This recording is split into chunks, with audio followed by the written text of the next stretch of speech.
మండలం అలమైపేట గ్రామంలో గురువారం నిర్వహించిన ప్రజాపాలన ప్రగతి ప్రణాళిక గ్రామ సభకు హాజరైన రాష్ట్ర వైద్య ఆరోగ్య శాఖ మంత్రి దామోదర్ రాజనరసింహ, జిల్లా కలెక్టర్ ప్రావీణ్య, స్థానిక ప్రజాప్రతినిధులు, అధికారులు, ప్రజలు తదితరులు పాల్గొన్నారు.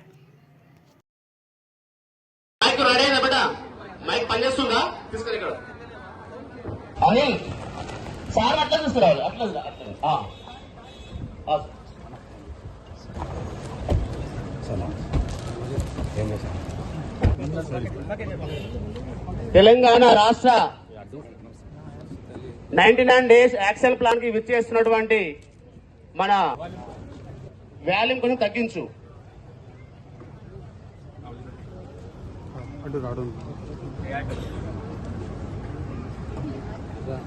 Welcome sir. అలమైపేట గ్రామానికి సాధారణంగా స్వాగతం. సో దయచేసి అందరూ కూడా వెనకాల ఉన్న వాళ్ళు కొంచెం కూర్చోండి, అందరూ సహకరించాలి.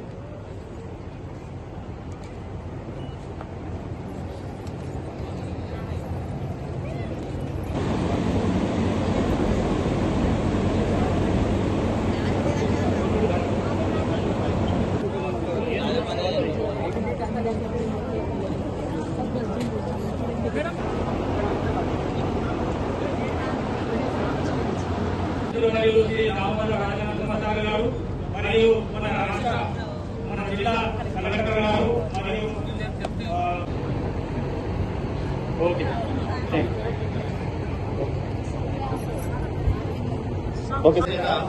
కలెక్టర్ గారికి పుష్పగుచ్చం అందజేయడం జరుగుతుంది. థ్యాంక్ యూ సర్పంచ్ అండ్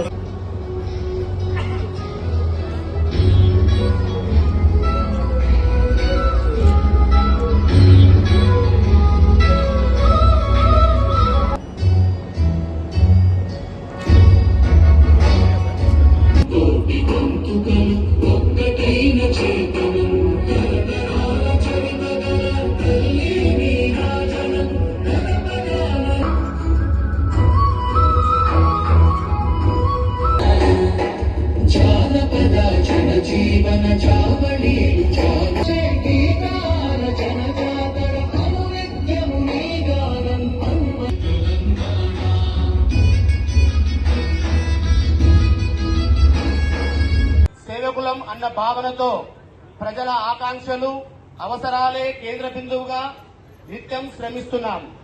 ప్రతి నిర్ణయంలో ప్రజల మేలు, సామాజిక బాధ్యత, రాష్ట్ర భవిష్యత్తు దృష్టిలో పెట్టుకున్నాం.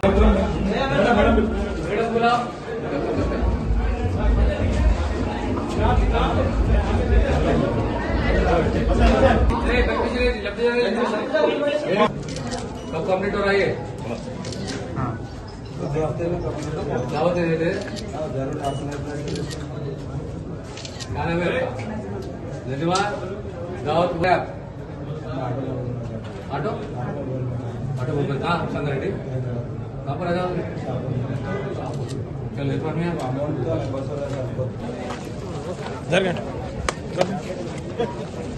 ఇక్కడ ఎక్కడ రైల్లో ఉంటారు కొబ్బరికాయ కొట్టే పెట్టాడు. దామోదర్ రాజనరసింహ గారికి, అలానే వేదిక పైన ఉన్న నేషనల్ కలెక్టర్ లోకల్ బాడీస్ గారికి, సర్పంచ్ గారికి, ఉప సర్పంచ్ గారికి, ఇక్కడ పార్టిసిపేట్ చేస్తున్న ప్రజలందరికీ, అధికారులకి నమస్కారం. ఈరోజు మనము 99 రోజులు ప్రణాళికలో భాగంగా ప్రజాపాలన ప్రగతి ప్రణాళికలో భాగంగా ఈ గ్రామ సభ అనేది మనం ఏర్పాటు చేస్తున్నాం. గత నెలలో మీరు ఒక 10 రోజులు శానిటేషన్ ఆల్రెడీ టేకప్ చేశారు. ఇందులో శుభ్రత కోసం, ఆఫీసులో అన్ని కూడా శుభ్రత కోసం అందరూ కృషి చేశారు. ఈ 99 రోజులు ప్రణాళికలో భాగంగా మనం వచ్చే 2 నెలల్లో వివిధ డిపార్ట్మెంట్లు, 10 డిపార్ట్మెంట్లు టేకప్ చేసే యాక్టివిటీస్, అంటే ఆరోగ్యమైన డిపార్ట్మెంట్ అవ్వచ్చు, క్రీడల డిపార్ట్మెంట్ అవ్వచ్చు, వీళ్ళందరూ కూడా టేకప్ చేసే కార్యక్రమంలో వీళ్ళందరూ కూడా పాల్గొనాలని కోరుతున్నాను. మనకి ప్రభుత్వం నుంచి ఎన్నో పథకాలు ఇప్పుడు అందుతున్నాయి. ముందుగా చూసుకుంటే రైతు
800 కోట్లు మనకు లోన్స్ అనేవి అందించాము. చాలా మంది మహిళలు ఈ లోన్స్ నుంచి వాళ్ళు కావాల్సిన కిరాణా దుకాణం అవ్వచ్చు, మెషిన్ అవ్వచ్చు, ఏదైనా ఇవన్నీ కూడా తీసుకున్నారు.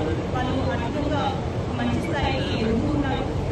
ఇదే కాకుండా మన జిల్లాలో 4 లక్షల చీరలు కూడా మనం ఇంద్ర మహిళా శక్తి కూడా చీరల పంపిణీ కూడా చేయడం జరిగింది.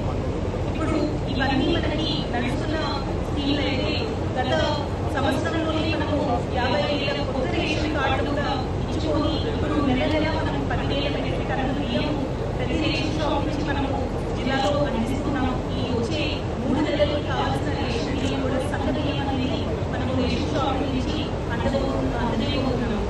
ఇదే కాకుండా ఇప్పుడు కొత్త బడ్జెట్లో ప్రభుత్వం కొత్త పథకాలను కూడా తీసుకొస్తుంది.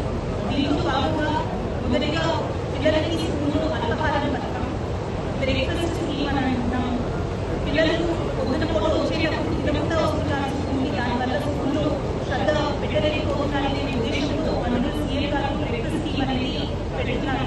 దీంతో వాళ్ళు పొద్దున వచ్చిన వెంటనే వాళ్ళకి రాగి జావా కానీ మంచి పదార్థాలతో న్యూట్రిషియస్ ఫుడ్ అనేది మనం ప్రొవైడ్ చేసి వాళ్ళ చదువులు కూడా మంచిగా చదువుకోవడానికి ఉంటుంది అనేది స్కీమ్ త్వరలోనే వచ్చే సంవత్సరం నుంచి లాంచ్ చేయబోతున్నాం.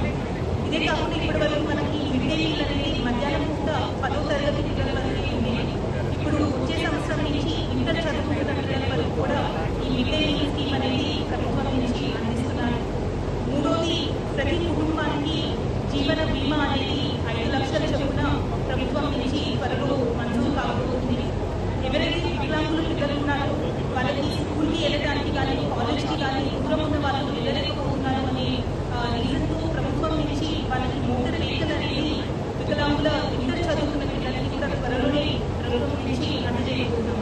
ఇట్లాంటివి చాలా కొత్త పథకాలు కూడా వచ్చే సంవత్సరం నుంచి మనము అమలు చేస్తున్నాము. ఇప్పుడున్న పథకాలన్నీ కూడా మనము ఇంకా ముందుకు కొనసాగిస్తాము అనేది మీకు తెలియజేస్తున్నాము. ఈరోజు కూడా ఎవరైనా అర్జీ ఏదైనా ఇవ్వదలుచుకున్నా, లేదంటే ఉన్న అభ్యంతరాలు కానీ మీ ఒపీనియన్లు, మీ అభిప్రాయాలు కూడా మీరు తెలియజేయచ్చు అనేది మేము మిమ్మల్ని కోరుతున్నాము. మీ అర్జీని అన్ని కూడా గ్రామ పంచాయతీ ఆఫీసులో కౌంటర్లో మీరు అందజేయాల్సిందిగా కోరుతున్నాము. ఈరోజు ఈ గ్రామ సభలో పాల్గొన్నందుకు గౌరవ మంత్రి గారికి ధన్యవాదాలు తెలియజేస్తున్నాను. ఇప్పుడు గౌరవ మంత్రి గారు మీతో ఇంటరాక్ట్ అయ్యి బెనిఫిషరీస్ ఎవరైతే ఉన్నారో మీ సలహాలు సూచనలు కూడా తీసుకుంటూ మంత్రి గారు మీ అందరితో మాట్లాడాలని అనుకుంటున్నాను. థ్యాంక్ అవతల కట్టి కోర్పూరు, సుల్తాన్పూర్, గూడెలకు పోయే చౌరస్తా మీద బ్రిడ్జ్ రావాలి. అది ఏ విలేజ్ చేయాలో బ్రిడ్జ్ కట్టేది. సో మన బ్రిడ్జ్ ఎక్కడ కావాలి అంటే సుల్తాన్పూర్ కడ కావాలి, తార్దాన్పల్లి కడ కావాలి, బోడమట్పల్లి కడ కావాలి, అల్మైపేట్ కడ కావాలి. ఇక్కడ నుంచి బ్రిడ్జ్ చేసుకుని అక్కడ పోతే సంగుపేట కవర్ అవుతుండే, అల్మైపేట కవర్ అవుతుండే, మళ్ళీ శివంపేట కడ అదే పరిస్థితి. నెలకొక ప్రమాదం, యాక్సిడెంట్. కనుక మీ గ్రామానికి సంబంధించి ఇండ్లే గాని, వడ్డీ లేని రుణాలే గాని, బీమా పథకమే గాని,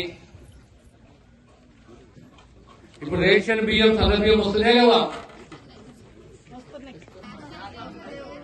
గ్యాస్ వస్తుంది కానీ గ్యాస్ సబ్సిడీ పైసలు ఇంకా పడలేదు.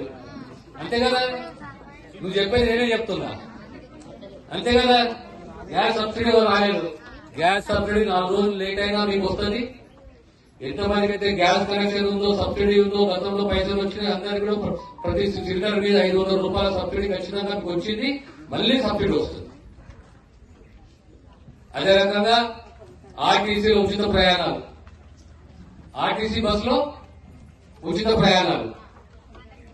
ఇప్పుడు మీ గ్రామంలో ఈ 200 యూనిట్ల కరెంట్ అయితే ఎన్ని ఇళ్లకు ఉన్నాయి? ఎంత?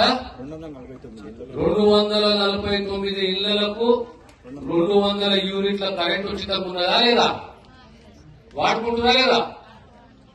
సో మనకు అల్మైపేటు నాకు అర్థమైంది ఏంటి అంటే అన్నింటిలో ముఖ్యమైనది బ్రిడ్జ్, రెండోది ఆ హైవే నుంచి కొన్యాలకు బీటీ రోడ్డు, గ్రామంలో side under ground drainage, CC road, ప్రజలకు సంబంధించిన ప్లాట్లు, ఇంకో 10 మంది ముందుకు వచ్చినట్టు ఇల్లు కట్టుకుంటామని చెప్పేసి ఓ ముగ్గురు మేము ఆర్థిక పరిస్థితి మంచిగా లేదు, మేము కట్టుకోలేమనే పరిస్థితులు ఉన్నారు. ఎవరైనా ధైర్యం చేసి ఇల్లు కట్టుకుంటాం, మా కొద్దిగా ఆర్థిక సహాయం చేయండి సార్ అని అంటే ఖచ్చితంగా నేను ఆర్థిక సహాయం చేస్తాను. దానికి ధైర్యంగా ముందుకు ఏమని అవుతున్నాయని అందరికి చెప్తున్నా. మళ్ళీ ఓ తల్లి అందరు వినండి, మళ్ళీ చెప్తున్నా, ఇటువంటి అవకాశం రాదు. ఇళ్ల జాగాలుంటే, పెంకటిల్లుంటే ఇల్లు కట్టుకునే ధైర్యం చేయండి. ఇల్లు ఇస్తా, కొద్దిగా అవసరం ఉంటే నేను వ్యక్తిగత కూడా సాయం చేస్తాను, కానీ మీరు మాత్రం ఇల్లు కట్టుకోండి. కానీ 513 సర్వే నంబర్లో కాలనీ కట్టుకుంటానికి ముందుకు వస్తే మనం పెద్ద కాలనీ కట్టించాం. ఆనాడు కట్టించినాము, అప్పుడు దాని విలువ ఎవరికి తెలియదు. మళ్ళీ ఈనాడు ఎవరైనా లేకపోతే కొడుకుల గురించో బిడ్డల గురించి ఆలోచన చేసి ఇల్లు కట్టుకుంటాము అక్కడ అని చెప్పి ధైర్యంగా ముందుకు వస్తే రోడ్లు లేపిస్తా, ట్యాంకు కట్టిస్తా, పోల్ లేపిస్తా, ఇల్లు కట్టిస్తా. మీరు ధైర్యంగా ముందుకు రావాలి, మీరు కూర్చొని మాట్లాడుకోవాలి. మైకల్ పడేలే మొదట ఒక ప్రోగ్రాం పెట్టుకో.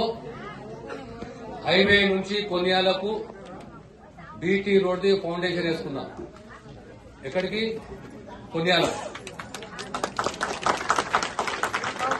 అదే రోజు under ground drain, CC road 2 పెట్టుకున్నాం. వీరందరితో కూర్చొని మాట్లాడి మాకు కొత్త కాలనీ కావాలి, మాకు 40 ఇళ్లు కావాలి, మాకు అక్కడ లేఅవుట్ కావాలి, మాకు రోడ్లు కావాలి, మాకు లైట్లు కావాలి, అలమాయిపేటకు ఇంకో కొత్త గ్రామాన్ని మనం సృష్టించుకుందామంటే మీరందరూ ధైర్యం చేసి ముందుకు వస్తే ఖచ్చితంగా కొత్త కాలనీ కడదాము. మీరందరూ కూర్చొని గ్రామ సమస్యలు వేరే, గ్రామానికి రోడే గాని, బ్రిడ్జే గాని, కొన్యాలకు రోడే గాని, సీసీ రోడే గాని, అండర్ గ్రౌండ్ డ్రైనేజే గాని, ప్రభుత్వం ఇస్తున్న పథకాలే గాని,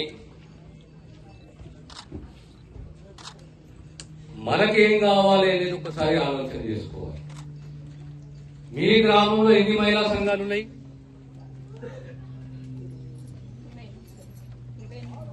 28 గ్రామం. ఎన్ని సభ్యులు ఉన్నారు? ఈ 280 మంది సభ్యులు యావరేజ్ గా ఎంత లోన్ తీసుకున్నారు అందరు కలిసి? 2 సంవత్సరాల నుంచి ఇప్పటి వరకు 3 కోట్ల 50 లక్షల రుణం తీసుకున్నారు. వడ్డీ లేని వడ్డీ పైసలు 22 గ్రూపులకు సంబంధించి 3 కోట్ల పైన 2 లక్షల పై చిరుకు వడ్డీ, 2,50,000 పై చిరుకు వడ్డీ పైసలు మహిళలకు వచ్చినాయి. ఏమ్మా వచ్చినాయా లేదా? వడ్డీ పైసలు వచ్చినాయి. సరే, ఇప్పుడు ఈ మధ్యలో ఒక కార్యక్రమాన్ని మొదలు పెట్టాం. ఏ కార్యక్రమం అది? 46 లక్షల మంది మహిళలు వాళ్ళ యొక్క ఆరోగ్య స్థితిగతులు, వాళ్ళకి హెల్త్ చెకప్ అనే ఒక కార్యక్రమం మొదలు పెట్టాం. ఇక్కడ నుంచి ఎంతమంది మహిళలు పోయారు? ఇక్కడ రాలేదా? ఇంకా ఇక్కడ స్టార్ట్ కాలేదు. ఇంకా ట్రైనింగ్ తీసుకున్నారు. యాప్ లో 313 సర్వే నంబర్లు మీకు వ్యవసాయ భూములు ఇచ్చినాం. సుమారు 100 ఎకరాలు, సుమారు 100 ఎకరాలు. ఈరోజు దానికి ఖరీదు బాగైంది. మీరందరూ కూర్చొని ఆఖరినే ఇల్లు కట్టుకుంటా అంటే లేఅవుట్ చేద్దాము, ప్లాట్లు చేద్దాము, ఓ 50-60 ఇల్లు కట్టిద్దాం. అప్పుడు కట్టించిన ఇల్లు 50 రెడ్డికి అందరూ ఉంటారు. అన్ని కూలిపోయినాయి. ఇప్పుడు మీరు మర్చిపోయినది నాకు గుర్తున్నది. 1993లో 1993లో నేను ఎమ్మెల్యే ఉన్నప్పుడు అప్పుడైనా ఇల్లు 20 ఇల్లు మంజూరు చేసినాము. కొత్తగా చేసి గ్రామంలో ప్లాట్లు, ఇల్లు మీకు మంజూరు చేస్తారనే విషయం సౌకర్యంగా తెలియజేస్తున్నారు.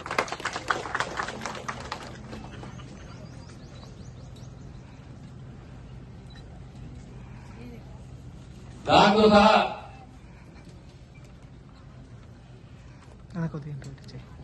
మనకున్న గ్రామానికి ఉన్న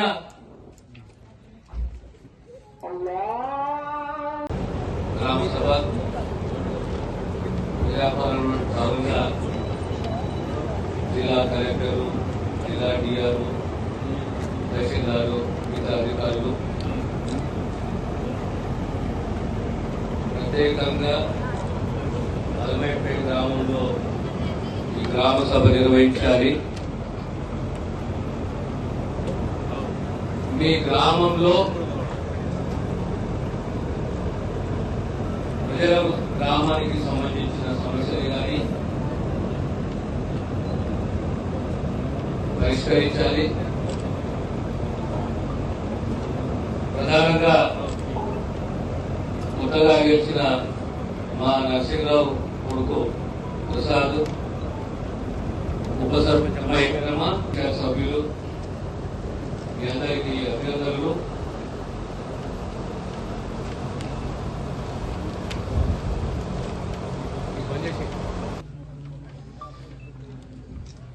అలమైపేట గ్రామానికి సంబంధించిన మొదటి అంశము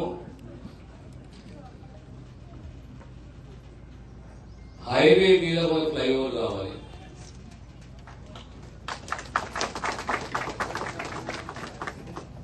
గతంలో 6 మాసాల క్రితము నేను ఆ నేషనల్ హైవేస్ అథారిటీ ఎవరైనా తీసుకుని వచ్చి అక్కడ చూపెట్టి ఈ హైవే ఇక్కడ తప్పు జరిగింది, ఈ రకమైన చోట్కూరు కాడ ఫ్లైఓవర్ ఉందో అదే పద్ధతిలో మన అలమైపేట కాడ కూడా ఫ్లైఓవర్ కావాలని చెప్పి ఒక దరఖాస్తు ఇవ్వడం జరిగింది. రెండవది, చోట్కూరు కొన్యాల కాడ మనం బ్రిడ్జి కట్టించినాం ఆ కాలంలో. ఇప్పుడు అలమైపేట్ కొన్యాలకు బీటీ రోడ్ కావాలి. మరిన్ని అప్డేట్స్ కోసం మా ఛానల్ని సబ్స్క్రైబ్ చేయండి.